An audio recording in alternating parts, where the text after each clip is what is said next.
Alors bonjour, je vais vous parler d'urbanisme et d'outils de concertation numérique. Alors pour qu'on sache d'où je parle, je vais vous dire qui je suis. Je suis Éric Hamelin, je suis sociologue urbaniste, par ailleurs enseignant dans des écoles d'ingénieurs et d'urbanistes. J'ai créé un bureau d'études qui s'appelle Repérage Urbain, j'ai contribué à quelques ouvrages et j'ai été formé à Strasbourg et mon agence a son siège principal aujourd'hui à Paris. Euh, alors, les outils numériques, l'agence Repérage Urbain s'est spécialisée en urbanisme et concertation et méthodes de sciences sociales appliquées à l'urbanisme. Et nous avons développé progressivement des outils numériques qui s'avéraient nécessaires parce que notre agence existe depuis 2004. On a commencé à une époque un peu préhistorique, on va dire, du numérique. Et on a développé au fur et à mesure, pour accompagner nos méthodes de concertation, expérimenté et développé différents usages du numérique. On a notamment assez rapidement commencé à utiliser des questionnaires numériques, donc on a appelé pour ce qui nous concerne Picto-questionnaire, je vous en parlerai après, des percepto-tests, une carte participative qui s'appelle Debatomap, d'autres outils et qui sont en projet dont je vous parlerai brièvement tout à l'heure. Nous avons comme clients les collectivités locales, mais aussi des aménageurs, des bailleurs et différents types d'organismes publics, parapublics, mais également des promoteurs immobiliers. Alors, un outil numérique, selon moi, sociologue et praticien de la concertation, doit s'accompagner d'une méthodologie et d'une stratégie. Il ne s'agit pas d'envoyer un outil numérique comme seul support de la concertation et puis penser que ça va se faire tout seul. Il faut avoir une réflexion stratégique et réfléchir aux moyens à mettre en œuvre pour l'utilité et l'utilisabilité des outils, donc les tester et voir dans quelle mesure ils peuvent être pris en main par les citoyens. Mais en parallèle, il faut réfléchir à la stratégie de mobilisation et les moyens de mobilisation qu'on va mettre en œuvre pour que ces citoyens utilisent effectivement ces outils. J'ai vu des cas quand même d'outils numériques de participation qui étaient balancés sur l'Internet par une commune et qui s'attendaient à voir arriver le flux de façon tout à fait naturelle, juste par la page d'accueil, l'effet miracle. Ça ne marche pas. Et puis, il faut se préoccuper stratégiquement de la représentativité, de la diversité des publics. C'est une problématique générale de la concertation, mais elle se pose aussi quand on met en place des outils numériques. Il faut se préoccuper du droit à l'expression de chacun, je le dis moi, parce que moi, sociologue, je mène des enquêtes. Si je fais une enquête par échantillon, je vais avoir le point d'avance, c'est-à-dire la représentativité facilement. En revanche, si je fais une concertation publique, je ne peux pas faire qu'une enquête par échantillonnage avec un panel de citoyens représentatifs, comme on a tendance à le faire dans certains cas maintenant, parce que la concertation, juridiquement, implique un droit à l'expression. Donc il faut réfléchir aussi à cet aspect dans la démarche. Il faut réfléchir dès le départ aussi aux moyens de synthèse et de restitution, et par conséquent, être capable de démontrer les impacts de la concertation sur le projet, sinon tout ce qu'on a fait avant, même malgré toute la puissance des moyens numériques et de terrain qu'on mettra en œuvre, n'aura servi à rien et les citoyens s'en rendront compte. En bref, l'objectif général d'une concertation qui s'appuie sur le numérique, c'est l'efficience de la démarche de participation, c'est-à-dire au démarrage, en termes d'élargissement des publics, en termes de retour vers le public, en termes d'utilisabilité de la concertation et de son efficience sur l'évolution et l'amélioration des projets. Alors pour faire vous faire un petit peu un retour d'expérience et vous montrer un petit peu les outils qu'on a mis en œuvre sur le plan numérique, nous, dans nos démarches de concertation. On a notamment une carte participative qui s'appelle Debatomap, qui a été lancée dans sa première version en 2014 sous le nom Carticipe, qui a été mise en œuvre sur plus de 35, ce qu'on appelle nous des CDD, des concertations à durée déterminée. C'est un point important parce que tous les points que je vous ai évoqués avant de stratégie globale, nous, en l'état actuel du fonctionnement de la démocratie locale, il nous semble plus opportun de penser une concertation par projet, de se mobiliser sur un projet, que de penser qu'un outil numérique également va régler votre concertation pour toute la vie de votre collectivité ou pour les 5 ans de mandat ou pour tout un projet, si on se place du point de vue d'une SPL qui gère un projet d'urbanisme. Pour les 15 ans de projet, on met un outil numérique pour la concertation, ça suffit. Non, à notre sens, ça ne marche pas. Il vaut mieux penser des coûts, des opérations, des stratégies par projet. Donc cette carte participative, on l'a mise en œuvre avec une réflexion de concertation par projet. Elle a été utilisée beaucoup pour la concertation sur la planification territoriale, les plans locaux d'urbanisme, mais également sur des projets urbains, sur des projets de renouvellement urbain, également sur des consultations plus thématiques sur l'espace public, sur l'eau, sur la culture, également sur des projets de transport et d'insertion de ces transports, des projets de bus à haut niveau de service ou de transport en site propre et de leur insertion dans le tissu urbain. On a été également amené pour l'instant à développer trois versions linguistiques pour l'instant, et on a 4 expériences à l'international, en Italie, au Luxembourg, au Québec et au Pérou, par des questions de rencontres avec un certain nombre de partenaires. Cet outil-là, pour venir un petit peu sur des éléments de réflexion stratégique qui ont été inclus dans la conception de cet outil, quand on l'a conçu, puis amélioré au fur et à mesure. Alors son objectif initial, c'était d'élargir et de faciliter le débat avec les citoyens et entre citoyens. Ça, c'est un point important aussi pour nous. La concertation numérique, elle a aussi un intérêt si on potentialise aussi le débat des citoyens entre eux, qui va générer plus d'intelligence collective et peut-être moins de confrontation. Je l'ai dit, et la première version a été lancée à Laval en fin 2012, courant 2013. Alors cet outil, on l'a amélioré au fur et à mesure en essayant d'avoir une ergonomie et une simplicité des aspects visuels, un aspect ludique de façon à ce que les gens se l'approprient, avec toute une structuration qui n'a l'air de rien mais qui est en couleur, en pictogramme, avec des outils de navigation qui incitent et qui structurent le débat, et avec des fonctions de base qui sont des fonctions d'expression libre, avec malgré tout une incitation à être constructif.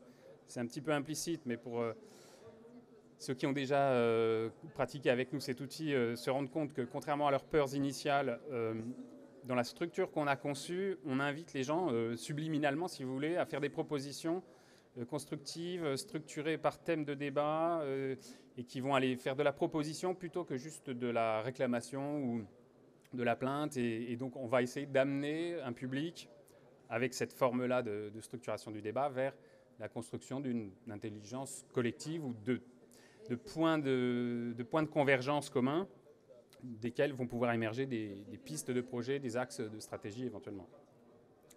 On a là-dedans, pour le même objectif, intégré des fonctions de commentaires et de vote inspirées des réseaux sociaux, qui stimulent justement ces débats entre citoyens dont je parlais à l'instant, qui permet de repérer justement des convergences et des divergences entre les publics, qui permet aussi subrepticement de filtrer ce que tous ceux qui ont pratiqué la concertation en urbanisme connaissent, qu'on a appelé, nous, les lobbies autoproclamés, c'est-à-dire des personnes qui viennent dans vos réunions publiques et qui se proclament représentatifs de tel ou tel quartier ou de tel ou tel collectif de riverains et qui pensent savoir exactement ce que tout le monde pense. Voilà, dans la structuration de cet outil est intégrée l'idée d'amenuiser ce genre de phénomène et de les rééquilibrer par une participation et une expression plus large et plus représentative. On a également intégré des concepts qui n'ont l'air de rien, mais qui stimulent la participation avec l'intégration, vous le voyez ici, d'un effet de... Ah, je pars trop loin. D'un effet de visuel de proportionnalité des votes qui vise à valoriser les contributeurs constructifs et à faciliter la participation. Donc vous avez en fait des petites bulles qui représentent les propositions faites ou les suggestions, les idées mises sur carte par les citoyens. Et elles vont grossir à mesure que le score de vote sera favorable. Donc ça contribue à cet effet de valoriser ce qui va être le plus constructif, parce que les personnes qui sont dans des récriminations ou des choses très ras du trottoir, comme on le dit parfois dans certaines concertations, vont moins ressortir du coup avec ce type de démarche et d'outils. Et par ailleurs, on facilite la participation citoyenne avec 3 niveaux d'engagement, plus ou moins faciles, selon le niveau de motivation, on va dire que j'appelle de concernation du public par les projets urbains, parce que toute votre population, tous vos riverains, tous vos habitants ne sont pas nécessairement très impliqués à la base, ils ne se préoccupent pas intuitivement et ne sont pas beaucoup, tant que ça, d'ailleurs beaucoup d'entre vous le savent, tant que ça, prêts à s'investir d'eux-mêmes dans la concertation sur l'urbanisme. Alors on propose 3 degrés d'engagement. Celui qui est le plus engageant, qui est de créer une remarque, une proposition, de mettre une petite bulle sur la carte. Ça, c'est le premier degré, le plus engageant. Un degré un petit peu moins engageant, qui est de mettre un commentaire pour contribuer, pour affiner, pour éventuellement critiquer, ajuster la proposition d'un autre citoyen. Et un 3e degré d'engagement, qui est le plus facile, qui est celui du vote, pour ou contre la proposition d'un autre citoyen. Malgré tout, voilà, cet ensemble de démarches, du moment qu'on massifie la participation avec toute une approche stratégique dont je vous parlais plus tôt, doit permettre de faire émerger un certain nombre de points de convergence, d'idées propices à produire du consensus, ou en tout cas, comme je le dis, des bons compromis territoriaux. Enfin, il y a un certain nombre d'aspects ergonomiques assez simples, mais que je vois souvent oubliés sur des sites de participation publique, y compris les sites de budget participatif, pardon. Il faut essayer de s'adapter aux pratiques numériques des gens. Et donc pour se connecter sur des sites comme ça, il est nécessaire de se connecter sur notre site comme sur les sites de budget participatif, parce qu'il y a une fonction de vote, donc il faut qu'il y ait une sincérité, qu'on n'ait qu'une personne et qu'on ne puisse pas bidouiller les votes. Seulement sur notre site, on a prévu dès le début et on a rajouté des fonctions au départ de connexion facile avec ce qu'on appelle les Facebook Connect, Google Connect, Twitter Connect. C'est-à-dire que les gens qui ont déjà un compte peuvent se connecter finalement en 2 secondes. Ça, c'est très important. Nous, on constate qu'on a l'essentiel des gens qui vont venir par ce vecteur. Et par ailleurs, ça nous permet de rendre plus efficace notre stratégie de massification, d'implication de la population en communiquant par les réseaux sociaux avec du public qui va participer directement. Voilà, cet outil, alors dans le cadre des SBL qui nous intéressent ici, qui traitent notamment de transport, d'habitat, d'aménagement urbain, peut aussi possiblement être utilisé sur un pré-projet en présentant des éléments de projet. C'est une expérience qu'on a faite, nous, sur plusieurs projets. Je mets un exemple ici qui est un projet de bus à haut niveau de service à Saint-Brieuc, où la carte mixait finalement des éléments de projet proposés par l'opérateur et des compléments et des mesures d'accompagnement suggérées par les citoyens. Alors, dans d'autres petit tour d'autres démarches numériques qu'on utilise, nous sociologues, je dirais presque naturellement, en tant que sociologue faisant des enquêtes et des questionnaires, on s'est tourné vers le questionnaire numérique. Simplement, on s'est rendu compte assez vite, après avoir fait différents types de formulaires, Google, etc., qu'il fallait adapter les outils aussi à nos publics, à parfois leurs difficultés à s'imprégner des problématiques d'urbanisme, etc. Donc on a développé de plus en plus des questionnaires avec un aspect visuel également, de pictogrammes illustrés, faciles à prendre en main, sur mobile en général aussi. On les utilise pour faire aujourd'hui des baromètres de chantier, des enquêtes de satisfaction sur des quartiers ou de l'habitat, mais aussi pour définir des priorités ou des pistes de projet. On essaie de s'efforcer qu'ils soient ergonomiques, qui permettent de produire des données comparatives. Et, point très important pour nous, j'y reviens, dans une stratégie qui soit intégrée dans une stratégie de démarche pour aller vers les publics diversifiés également et viser la représentativité tout en restant ouvert, si c'est un outil qui se place dans une phase de concertation, ouvert à l'expression libre des citoyens. Ce qui fait qu'on a développé ce qu'on appelle, nous, la démarche phigitale, c'est-à-dire physique, présence terrain, et digital, numérique. Et donc, un questionnaire numérique comme ça, on va l'amener avec nos sociologues enquêteurs sur le terrain. On va aller rencontrer des publics parfois difficiles d'accès, comme les habitants du logement social. Mais on va également le mettre à disposition en ligne pour assurer cette dimension libre expression citoyenne dans un cadre de concertation légale, finalement, qui oblige à mettre à disposition des formes d'expression au public. Ces types de questionnaires numériques, on a essayé de les décliner expérimentalement également pour traiter d'aspects visuels des projets. Là, je vous montre un exemple ici à Strasbourg sur une enquête qu'on a faite sur un projet d'équipement d'aire de jeu, où on a fait tester même à des enfants les univers d'aire de jeu qui les faisaient le plus rêver. Ce type de démarche, on le fait également... on l'a testé sur version papier pour l'instant sur de l'architecture, mais on peut imaginer qu'on fasse tester des hypothèses de perspective, d'acceptation de telle ou telle typologie d'architecture ou d'habillage de bâtiments, de matériaux, etc., dans le cadre d'un projet urbain.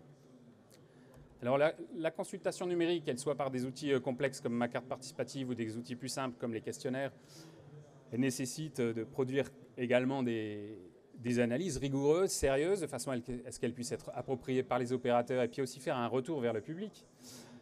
Donc nous, quand on mène une démarche, dans la stratégie, on inclut le fait d'intervenir sur à la fois l'analyse quantitative, qui va être sur la base de questions du type baromètre, qui sont conçues pour produire des indicateurs et des comparaisons, définir des ordres de priorité, mais également être capable d'analyser la libre expression du public. Donc on aura également prévu dans la démarche un temps d'analyse sémantique.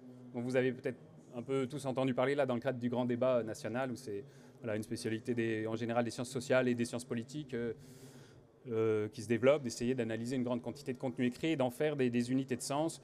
Je vous passerai les détails là aujourd'hui, mais c'est quelque chose d'assez complexe et qui est intéressant et qui, quelque part, est plus intéressant que de simples questions qui produisent des résultats quantitatifs, parce qu'on arrive à construire des univers de concepts à partir de ce que les gens nous racontent et finalement, pareil, à tirer des tendances de préoccupation, des tendances d'intérêt, au-delà du mot, du détail du mot. Vous voyez ici un exemple sur justement des aménagements d'un parc avec un ensemble de remarques qui relèvent de la dimension aquatique, d'autres de la dimension naturelle écologique, ou ici du confort et des services. Et sur les transports, vous voyez un petit peu une même logique d'arborescence. En fait, on va produire dans une analyse sémantique, quand elle est bien faite, on va produire une analyse arborescente. C'est-à-dire que ici, par exemple, 400 personnes qui nous ont parlé des transports en commun sur le territoire du SCOT de La Rochelle. Il y en a un certain nombre qui relèvent d'une catégorie plutôt du transport en commun, plutôt du cyclable, mais on a des détails dans chacune de ces catégories, des détails extrêmement de plus en plus détaillés. Alors, 3 dimensions indispensables pour me résumer sur l'approche stratégique et la façon d'insérer un outil numérique dans une concertation. Alors, d'abord, ce qu'on préconise, nous, et ce qu'on met en pratique, mais ce qu'on préconise aussi pour tous les autres, de préférence, c'est d'appliquer ce concept de démarche digitale. C'est-à-dire, si vous mettez un outil digital en place, autant que possible, essayer de prévoir des rencontres physiques, mais ça ne veut pas dire juste faire les deux à la fois. Ça veut dire que les deux s'interconnectent. Nous, c'est ce qu'on s'efforce de faire. Je vous en ai fait un peu la démonstration sur le questionnaire. On fait la même chose sur les cartes numériques. Vous voyez ici sur des petits visuels que quand on met une carte numérique de débat, des bateaux-maps, on met également des réunions publiques ou des ateliers sur les marchés. Et on va mettre des petits post-it qui ressemblent à ceux qui sont sur notre carte et on va restituer tout ce que les gens vont nous dire sur le terrain sur la carte numérique et générer comme ça une interaction de débat entre des catégories de population qui ne se parlent pas ou qui ne seront pas amenées à se rencontrer physiquement, mais par le biais du numérique, en tout cas, vont finalement débattre et contribuer en tout cas à une même production intellectuelle commune sur leur territoire, sur leur cadre de vie. Nécessité d'une stratégie ciblée, je l'ai évoqué, mais pour ne pas perdre votre temps ni votre argent, il faut penser aussi le ciblage et utiliser au maximum les outils, y compris payants, de publicité sur les réseaux sociaux qui permettent de cibler vos publics, vos habitants de quartier, de communes, etc. Et de penser tout ça de façon circulaire, autant que possible. Et puis, à la fin, j'y reviens, la nécessité de démontrer la prise en compte de la concertation et de ses résultats. Et ça nécessite, à mon sens, de synthétiser de façon structurée et de restituer intelligemment, avec un travail donc assez rigoureux que j'évoquais, et de façon à intégrer les meilleures idées au projet naturellement à la fin. Je finirai par un petit exemple de concertation sur la rive gauche du port de Vannes.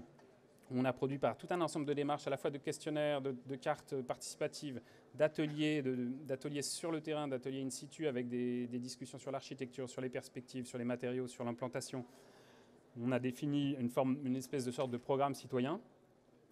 Au niveau de la restitution, il y a eu tout un tas d'analyses précises, mais la restitution qui a été renvoyée vers le public, vers les élus et vers les opérateurs, puisque ce projet de la rive gauche du port de Vannes a fait l'objet d'un appel à projet auprès de promoteurs. Donc cette concertation a fait l'objet de ce qu'on a appelé un cahier des attentes citoyens, qui définissait en gros tous les points communs d'attente et d'ailleurs aussi parfois les points de divergence, en montrant sincèrement quand il y avait vraiment deux types de points de vue un peu irréconciliables sur certains aspects du projet. Et après, libre entre guillemets aux promoteurs de prendre en compte tout ce cahier des attentes citoyens pour en faire la meilleure proposition. Et je peux vous dire que la mairie derrière, elle regarde le projet du promoteur et à côté le cahier des attentes citoyens pour choisir le projet qu'elle va sélectionner. Il y en a encore 3 en lice actuellement. Je ne peux pas vous donner le lauréat, mais je crois savoir qu'il correspondra d'assez près à ce cahier des attentes citoyens sur beaucoup de points. Et voilà, enfin, juste pour conclure, pour dire qu'on travaille et qu'on est une petite entreprise qui essaye d'expérimenter et de faire de la recherche-développement. On travaille aussi sur d'autres outils numériques dans différentes phases et strates de démarches de concertation. On a notamment expérimenté un outil de carton de dialogue pour animer des réunions publiques en direct et faire prendre la parole à des gens qui ne soient pas toujours les mêmes. L'idée de cet outil, c'est que tout le monde va donner un avis avec un smartphone et qu'on va appeler, on a en direct le nom ou le surnom des gens qui se sont inscrits et on les appelle. On l'a testé déjà 2-3 fois et ça fonctionne pas mal parce que là, un syndrome des réunions publiques, ceux qui en animent connaissent, c'est qu'on a toujours les mêmes qui prennent la parole et puis souvent c'est ceux qui veulent le plus râler. Ça, c'est un système qui permet de tirer au sort, si vous voulez, les personnes qui vont prendre la parole et qui le font de bonne volonté, du coup. Et qui permet de les tirer au sort et de représenter les différents points de vue. Et éventuellement d'équilibrer, selon l'adhésion plus ou moins forte, par exemple, à une proposition. Donc cet outil-là, il est plutôt pour une phase 2 de projet, pour une phase où on a déjà carrément un projet assez sur les rails, avec éventuellement des ajustements possibles, ou éventuellement des phases scénarios, ce qui se fait de plus en plus dans les projets urbains. On a également donc cet outil qui est absolument pas numérique que vous voyez là. C'est un outil artisanal, mais qui s'approche d'un outil numérique. C'est ce qu'on pourrait appeler de la réalité augmentée artisanale, faite avec des petits dessins d'architecture scotchés sur du plexiglas. Cette méthode-là, on l'a testée justement sur le projet de Vannes dont je vous parlais à l'instant. Et on a trouvé que ça donnait quand même un résultat hyper intéressant. Au niveau des citoyens qui ont participé à cet atelier, on s'est rendu compte, eux se sont rendus compte d'abord qu'ils n'avaient pas tous le même avis sur l'architecture. Ah, quelle surprise pour eux. Donc déjà, ça a permis une espèce de, voilà, d'intégration de la dimension de l'altérité dans la subjectivité sur l'architecture. Or, vous savez parfois que certains projets soulèvent des levées de boucliers sous prétexte qu'ils ont telle allure par un petit groupe qui est tout à fait d'accord entre eux et qui ne se rendent pas compte que voilà, l'architecture est quand même soumise à des appréciations très subjectives et variables. Et par ailleurs, on a quand même trouvé à partir de là quelques points de compromis qui ont été intégrés dans le cahier des attentes. Je vous le donne parce que j'ai montré cet exemple avec des formes assez baroques là, qui sont projetées sur la rive gauche du port de Vannes. Et ben, c'est plutôt ça qui a plu. Et alors ça ne veut pas dire une architecture. En ayant testé tout un tas de situations et de formes, ce qui plaisait aux Vanntais sur ce site-là, c'était d'éviter une forme, je dirais, haussmannienne, c'est-à-dire une régularité des constructions qui ne correspond absolument pas à leur modèle de ville à eux. Pour ceux qui connaissent Vannes, vous comprendrez, en tout cas si vous connaissez le centre historique et même, on va dire, les faubourgs, ça ne correspond pas à leur modèle de ville. Et ils ne voulaient pas des hypothèses de projets qu'ils avaient vues ailleurs, très alignées, très, voilà, de même hauteur et linéaires. Cet outil-là, on envisage d'en faire une version numérique qui pourrait être quelque chose de très simple à développer. J'appelle tout potentiel candidat à une expérimentation. On peut développer assez facilement cet outil en appli sur tablette avec voilà, des formes de calque et pour tester l'architecture. Et on serait assez friand de refaire cette expérience avec une version sur tablette pour faire un test sur les perceptions des perspectives architecturales et des volumes construits sur des projets d'urbanisme. Et enfin, à Vannes également, mais ça, je l'ai fait dans un certain nombre de projets urbains, on a fait des ateliers qu'on appelle puzzle urbain avec, c'est relativement rudimentaire aussi comme technologie digitale puisque c'est du Lego et du papier. Simplement, on met à l'échelle tout ça et on fait faire du puzzle aux citoyens pour leur faire prendre conscience de la densité, des volumes, de la capacité d'un terrain, de la possibilité aussi de gagner l'espace public si vous montez en hauteur. Vous voyez ce genre de concept. Et donc cette démarche-là, c'est pareil, on a commencé à travailler avec mon chef de projet pour nos parties informatiques qui est là, commencer à travailler, à réfléchir sur une version numérique qui serait aussi sur des modules de type SketchUp, donc relativement simple technologiquement, mais qui permettrait de faire ce jeu de sensibilisation et de prise de conscience aux contraintes de l'espace en matière d'urbanisme et de densité. Je vous remercie et bonne fin de salon.